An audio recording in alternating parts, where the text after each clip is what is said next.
I'd like to introduce our first cast member, Amy Randall. I was first given her name to photograph the evening, and as we started talking about photographing the evening, she shared her story with me. And she then came later and said, you know, I think I'd like to be a part of that by photographing the evening, as she will do after she shares her amazing story. So welcome, Amy.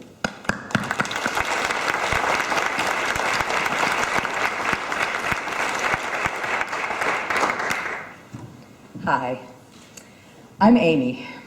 I'm a wife, a mother, a photographer, and I happen to be bipolar. I used to say I was dealt an unlucky let's start that over again.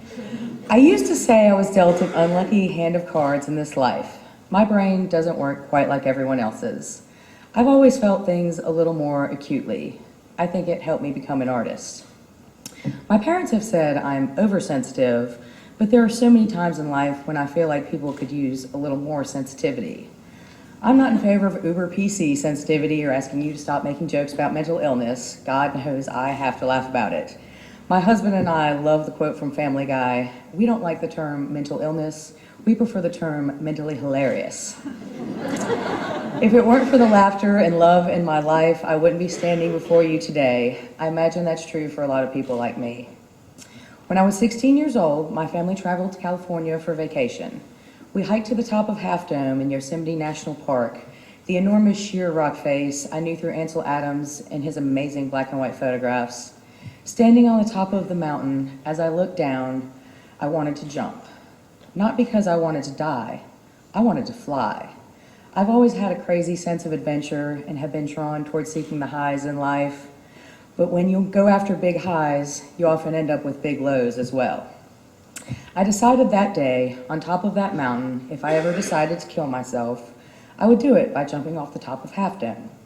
At the time, I had no idea that this would save my life, more than once. During college and in my early 20s, I bounced on and off antidepressants and spent some time with therapists, but I was only beginning to understand my illness.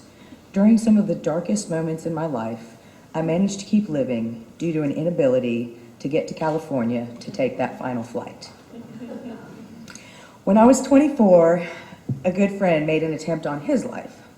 Luckily, he was not successful, but I spent many sleepless nights trying to process the emotional roller coaster. At the time, my now husband was a new boyfriend, and when my sleepless nights turned into a full-blown manic episode, he was one of the few people I trusted. In the middle of my mania, somehow friends and family got me to my psychiatrist's office. I think I frantically tried to tell him everything that was going on, and his first response was wanting to send me to the hospital. I told him that I could not go to the hospital. Somehow in my mind, I had it figured out that as long as I was never hospitalized for being crazy, I wasn't really fucking crazy.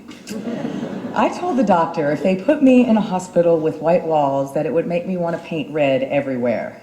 Not sure if he took that as painting with blood, but somehow he decided that as long as I had the proper medication and somebody to take care of me, he could send me home. At the time, I was unwilling to go to my parents' house.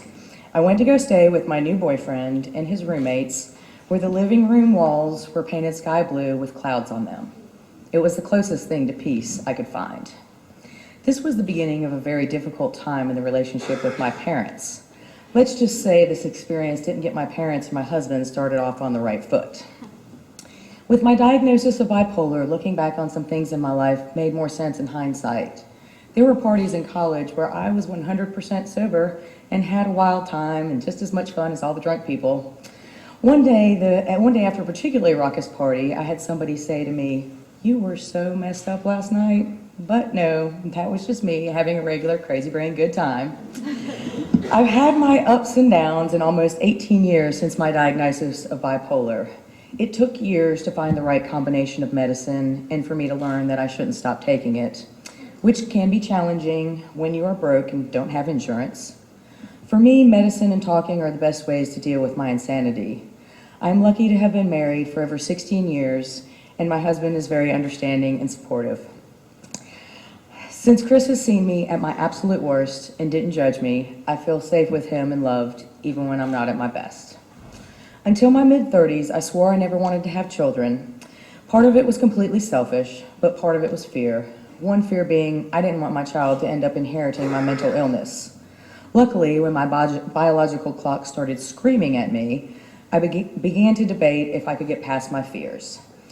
I think in the back of his mind, my husband had always wanted a child, but had been supportive of my decision not to have one. As Chris and I neared our 10th anniversary, we decided maybe we should have a child.